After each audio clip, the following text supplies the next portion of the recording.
साईं बाबा शिरडी में आने से पहले कहाँ थे? शिरडी में आने के बाद वे शिरडी छोड़कर चले गए थे और फिर एक बारात में आने के बाद वे स्थायी रूप से वहीं रहने लगे। जब वे शिरडी छोड़कर गए थे तब वे कहाँ थे? आओ जानते हैं साईं से जुड़े 10 ऐसे तथ्य जिन्हें आपने अभी तक नहीं जाना होगा। 1. साईं पर लिखी 3 प्रमुख किताबें। 1. श्री साईं सच्चरित्र, लेखक श्री श्री गोविंदराव रघुनाथ दाभोलकर। ये किताब मूलतः मराठी में लिखी गई है। ये किताब साईं बाबा के जिंदा रहते ही 1910 से लिखना शुरू किया गया और 1918 में साईं के समाधिस्थ होने तक इसका लेखन चला। 2. A unique saint Sai Baba of Shirdi, लेखक श्री विश्वास बाला साहेब खेर। खेर ने ये किताब साईं बाबा के मित्र स्वामी साईं शरणानंद की प्रेरणा से लिखी गई। खेर ने ही साईं की जन्मभूमि पाथरी में बाबा के मकान को भुसारी परिवार से चौधरी परिवार को खरीदने में मदद की थी, जिन्होंने उस स्थान को साईं स्मारक ट्रस्ट के लिए खरीदा था। 3. एक किताब कन्नड़ में भी लिखी गई है जिसका नाम अज्ञात है। लेखक का नाम है श्री बीवी सत्यनारायण राव सत्यविठला। विठला ने ये किताब उनके नानाजी से प्रेरित होकर लिखी थी। उनके नानाजी साईं बाबा के पूर्व जन्म और इस जन्म अर्थात दोनों ही जन्मों के मित्र थे। इस किताब का अंग्रेजी में अनुवाद को निम्नकोटि के श्रीधर ने किया और इस किताब के कुछ अंशों का हिंदी में अनुवाद श्री शशिकांत शांताराम गडकरी ने किया। हिंदी किताब का नाम है सद्गुरु साईं दर्शन, एक वैरागी की स्मरण गाथा। 2. साईं बाबा का जन्म स्थान पाथरी। महाराष्ट्र के परभनी जिले के पाथरी गांव में साईं बाबा का जन्म 27 सितंबर 1830 को हुआ था। साईं के जन्म स्थान पाथरी पर एक मंदिर बना है। मंदिर के अंदर साईं की आकर्षक मूर्ति रखी हुई है। यह बाबा का निवास स्थान है, जहां पुरानी वस्तुएं जैसे बर्तन, घंटी और देवी देवताओं की मूर्तियां रखी हुई हैं।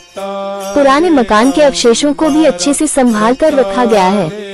इस मकान को साईं बाबा के वंशज रघुनाथ भुसारी से 3000 रूपए में 90 रूपए के स्टैंप पर श्री साईं स्मारक ट्रस्ट से खरीद लिया था।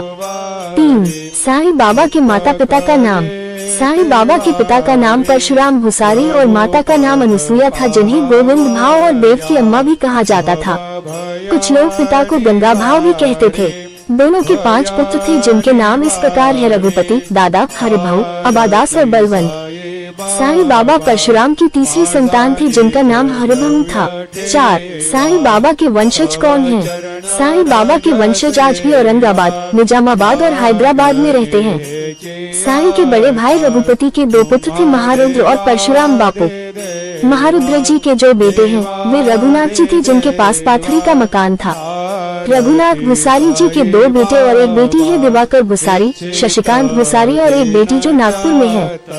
दिवाकर हैदराबाद में और शशिकांत निजामाबाद में रहते हैं। परशुराम के बेटे भाव थे। भाव को प्रभाकर राव और मानिक राव नामक 2 पुत्र थे। प्रभाकर राव के प्रशांत, मुकुंद, संजय नामक बेटे और बेटी लता पाठक हैं, जो औरंगाबाद में रहते हैं। मानिकराव भुसारी को 4 बेटियां हैं, अनिता, सुनीता, सीमा और दया। 5. साईं की शिक्षा और पिता की मौत। हरिबाबू साईं की पढ़ाई पाथरी में ही उनके पिता के सानिध्य में हुई। पाथरी में गुरुकुल भी था, जहाँ वे गुरु से शास्त्रार्थ करते थे। दरअसल साईं बाबा के घर के पास ही मुस्लिम परिवार रहता था। उनका नाम चांद मियाँ था और उनकी पत्नी चांदनी थी।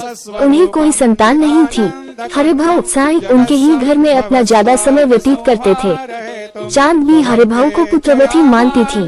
पिता की मौत के बाद पूरा परिवार बिखर गया। कहते हैं कि पाथरी से बाबा को वली नामक एक सूफी फकीर लेकर चले गए। साईं के दूसरे भाई औरंगाबाद, निजामाबाद और हैदराबाद चले गए। 6. वैकुंठा के आश्रम में बाबा। फकीर के साथ बाबा कई जगह घूमते हुए एक दिन अकेले ही पुनः पाथरी पहुँचे। वहाँ पहुँचने के बाद पता चला कि वहाँ कोई नहीं है। अंत में वे पड़ोस में रहने वाली चांदबी से मिले। हरिभाऊ को देखकर चांदबी प्रसन्न हुई। चांदबी हरिबाबू बाबा के रहने खाने की व्यवस्था के लिए उन्हें नजदीक के गांव सेलू के वैकुंठा आश्रम में ले गई। उस वक्त बाबा की उम्र 15 वर्ष रही होगी। वैकुंठा ने उन्हें देखते ही गले लगा लिया और उन्हें अपना शिष्य बना लिया। वैकुंठा ने अपनी मृत्यु के पूर्व बाबा को अपनी सारी दिव्य शक्तियाँ दे दी। 7. कफनी बाना और ईंट। एक दिन वैकुंठा और साईं बाबा जंगल से लौट रहे थे तो कुछ लोग बाबा पर ईंट पत्थर फेंकने लगे। बाबा को बचाने के लिए वैकुंठा सामने आ गए तो उनके सिर पर एक ईंट लगी। वैकुंठा के सिर से खून निकलने लगा। बाबा ने तुरंत ही कपड़े से उस खून को साफ किया। वेंकुशा ने वही कपड़ा बाबा के सिर पर 3 लपेटे लेकर बांध दिया और कहा कि ये 3 लपेटे संसार से मुक्त होने और ज्ञान व सुरक्षा के हैं। जिस ईंट से चोट लगी थी बाबा ने उसे उठाकर अपनी झोली में रख लिया। इसके बाद बाबा ने जीवन भर इस ईंट को ही अपना सिरहाना बनाए रखा। बाबा कहते थे कि जिस दिन यह ईंट टूट जाएगी समझना मेरी सांस भी टूट जाएगी। 8 शिरडी में बाबा के गुरु ने जलाया था दीपक। वेंकुशा ने बाबा को बताया कि 80 वर्ष पूर्व वे स्वामी समर्थ रामदास की चरण पादुका के दर्शन करने के लिए सज्जनपुर गए थे। वापसी में वे शिरडी में रुके थे। उन्होंने वहां एक मस्जिद के पास नीम के पेड़ के नीचे ध्यान किया और उसी वक्त गुरु रामदास के दर्शन हुए और उन्होंने कहा कि तुम्हारे शिष्यों में से ही कोई एक यहाँ रहेगा और उसके कारण ये स्थान तीर्थ क्षेत्र बनेगा। वैकुंठा ने आगे कहा कि वही मैंने रामदास की स्मृति में एक दीपक जलाया है जो नीम के पेड़ के पास नीचे एक शिला की आड़ में रखा है। 9 शिरडी में साईं का आगमन। वेंकुशा की आज्ञा से साईं बाबा घूमते फिरते शिरडी पहुँचे। तब शिरडी गांव में कुल 450 परिवारों के घर रहे होंगे। वहां बाबा ने सबसे पहले खंडोबा मंदिर के दर्शन किए। फिर वे वेंकुशा के बताए उस नीम के पेड़ के पास पहुंच गए। नीम के पेड़ के नीचे उसके आसपास एक चबूतरा बना था। भिक्षा मांगने के बाद बाबा वहीं बैठे रहते थे। कुछ लोगों ने उत्सुकतावश पूछा कि आप यहाँ नीम के वृक्ष के नीचे ही क्यों रहते हैं। इस पर बाबा ने कहा कि यहाँ मेरे गुरु ने ध्यान किया था इसलिए मैं यही विश्राम करता हूँ। कुछ लोगों ने उनकी इस बात का उपहास उड़ाया। तब बाबा ने कहा कि यदि उन्हें शक है तो वे इस स्थान पर खुदाई करें। ग्रामीणों ने उस स्थान पर खुदाई की जहां उन्हें एक शिला के नीचे 4 दीप जलते हुए मिले। 10 बाबा का शिरडी में पुनः आगमन। 3 महीने बाद बाबा किसी को भी बताए बगैर शिरडी छोड़कर चले गए। लोगों ने उन्हें बहुत ढूंढा लेकिन वे नहीं मिले। भारत के प्रमुख स्थानों का भ्रमण करने के 3 साल बाद साईं बाबा चांद पाशा पाटिल धूपखिला के एक मुस्लिम जागीरदार के साथ उनकी साली के निकाह के लिए बैलगाड़ी में बैठकर बाराती बनकर आए। बारात जहां रुकी थी वहीं सामने खंडोबा का मंदिर था जहां के पुजारी महालसापति थे। इस बार तरुण फकीर के वेश में बाबा को देखकर महालसापति ने कहा, आओ साईं। बस तभी से बाबा का नाम साईं पड़ गया। महालसापति को साईं बाबा भगत के नाम से पुकारते थे।